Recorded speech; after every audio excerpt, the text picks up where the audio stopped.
it's Michaela, welcome back, or if you're new, welcome.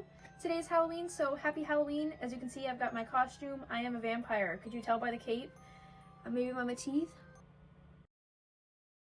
Yeah, they're not as white as they could be, but anyway, it is what it is. We're gonna be reading some scary stories, so let's get into it. Someone was getting into me and my mother's apartment. Alright, creepy title, let's see how it goes. My mother and I, 10 years old at the time, male, had just gotten home from school and work, and my mom went into the kitchen to make dinner and saw some paper towels with a strange blue liquid on them. She called me into the kitchen and asked me about it, and I didn't know what it was either, so we just assumed something stupid happened and threw them away. A few days later, we come home and the door was unlocked. And so was the sliding glass door. Our cat was missing as well. Oh no. And so we called management and they told us that no one had come into our apartment to do maintenance, so that meant that someone unwanted had been getting into our house. A few weeks went by and nothing else weird happened. Then, one night while I was reading, I heard breathing under my bed. I silently grabbed my phone and left the room, got a knife from the kitchen, and sat on the couch all night watching the door so that if anyone came out, I could see them before they saw me. I stayed in that spot all night because the apartment I lived in at the time had super thin walls, and from my room you could hear my mother breathing. I didn't call the police until around 7 a.m. When my mother woke up from work, she had no idea what had happened when the cops arrived. While I frantically explained to the cops what had happened, the window in my room opened and the cops and I caught the dude with a knife trying to sneak out. He got out the window, and before the cops could really do anything, I pretty much threw myself out of the window at the man and caught his ankles, yanked him back through the window. I was a big kid, like 5'8".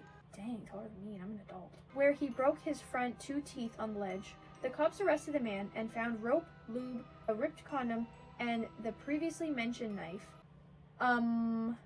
Don't like that. He had been planning to take me to the woods right outside my window, me, and kill me. Thank the heavens that I heard him that night. P.S. I got my cat back.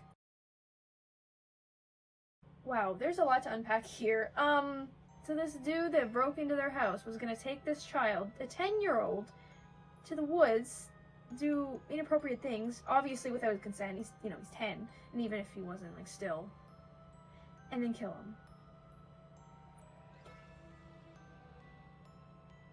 Yeah, that's, one positive thing, actually a couple positive things, that didn't happen, number one, and also the cat's back, so that's good. Whew, wow, that is freaky. Like, I don't know if that's real. Like, I'm hoping it's not real, but I wouldn't be surprised. There's a lot of sick people out there, unfortunately. Alright, next story. Don't deliver to 166 Lower Creek Road, please.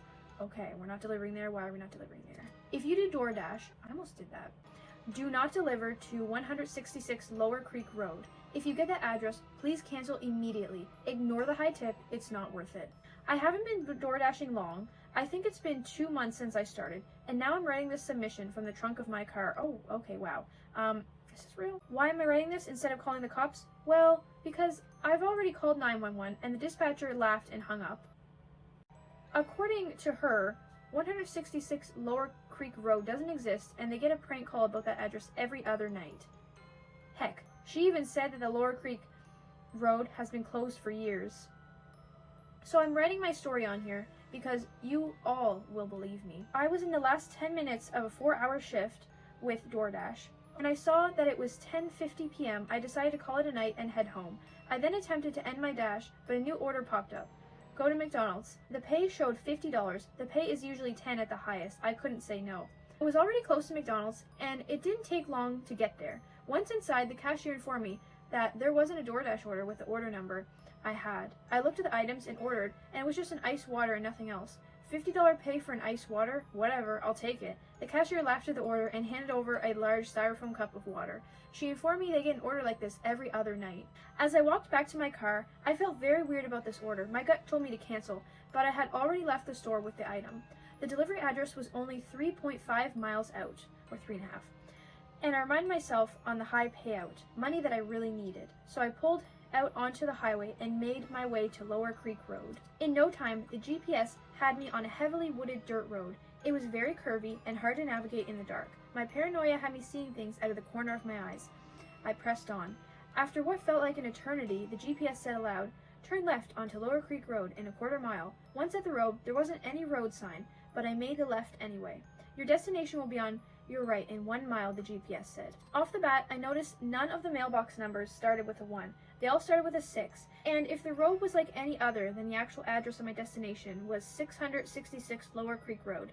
Now, I'm not religious or superstitious, but the idea that the address was actually 666 made me feel even more worried. All the homes on the road looked very run down and deserted. I was only now about 400 feet from my turn, and I could see an old rusty mailbox at the head of the driveway. Sure enough, the numbers on the mailbox read 666. The GPS sang out that it was my destination, and the DoorDash app read off the delivery instructions. Leave at my feet. Do not disturb. Leave at my feet. Man, I just leave it at the door. Here's your water. I'm out. I'm like, yeah, your feet? Okay, am I worshiping you? What's going on? You know, weird. Anyway, next story. My brother saw a ghost as a kid. 2 decades later, I realized what he actually saw. I was about 7 years old, my brother about 10. It was well past our bedtime when our mom woke up off the couch to put us to bed. Our dad worked construction out of town back then, so it was often just the 3 of us in the house for weeks at a time. Up the stairs and to the immediate right was our parents' bedroom. Going left put you in the middle of a hallway.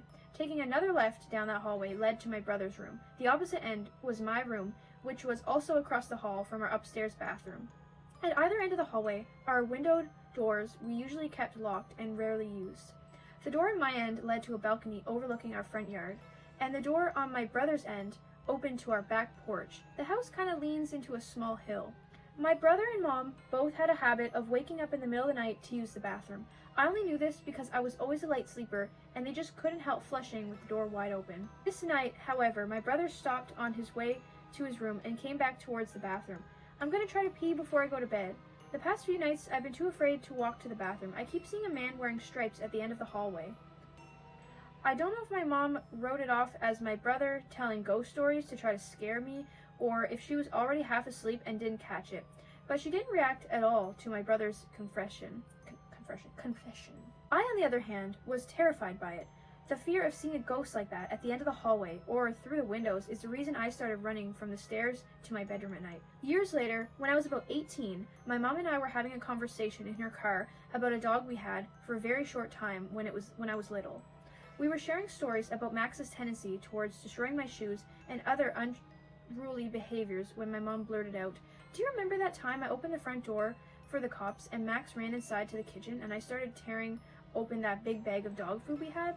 This really caught me by surprise because in all the years I lived in that house, we never once called the cops. Gun owner family in a quiet, rural WV neighborhood, etc. I asked her what she was talking about, and she looked equally surprised, as if she had just revealed something by accident. "Oh, that's right, I never told you because you were too young at the time. One night I woke up hearing noises outside my window, and when I looked, I saw a man staring into my bedroom." Ew, creepy. She went on to describe how turning on the lights caused him to take off running, and how she grabbed my dad's pistol before calling the cops. I can't remember all the details. I gave them when they showed up. A tall, white male wearing a striped shirt and jeans, short dark hair, something like that. They said it matched the description of a man they were looking for in the area. It turns out he had escaped from jail on a murder charge. Now I know it sounds so obvious hearing those 2 stories back to back, but it wasn't until a few years ago, in my mid-20s, that I pieced together that my brother had unknowingly warned us about a murderer who spent multiple nights casing our home.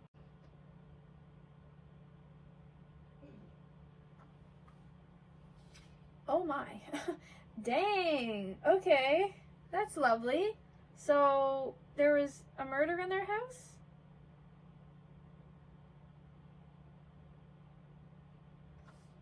Or outside or something? Like, oh my gosh. Ew. Ugh. Okay. I don't know why, but that story just made me think of, like, I'm watching this show. I don't know, maybe you probably heard of it, but it's on Netflix. It's basically a TV show about Jeffrey Dahmer and, like, you know, all the things he did and, like, his upbringing and all that stuff. And basically, it's played by Evan Peters. He played in American Horror Story and a bunch of other shows and movies. But anyway, he's playing as Jeffrey Dahmer. And it's just like, ugh, it's creepy. And the even scarier part is, like, I know that he's just playing, like, a character, but that character is actually, like, a person. Like, it's actually based off of real events, and it's, like, really creepy. So anyway, I don't know why this made me think of that. I mean, he obviously did a lot more than this person, but, like, still, Ugh. Oh my gosh. Creepy. But anyway, those are the stories. I hope you enjoyed it. If you did, definitely click that like button. Subscribe, click that bell to get notified and post my next video if you're watching this from YouTube and you have a YouTube channel. And I think the fog is pretty much almost gone. But anyway, I hope you have a great rest of your day, night, or whatever time zone you're in. Happy Halloween, and I'll see you next time.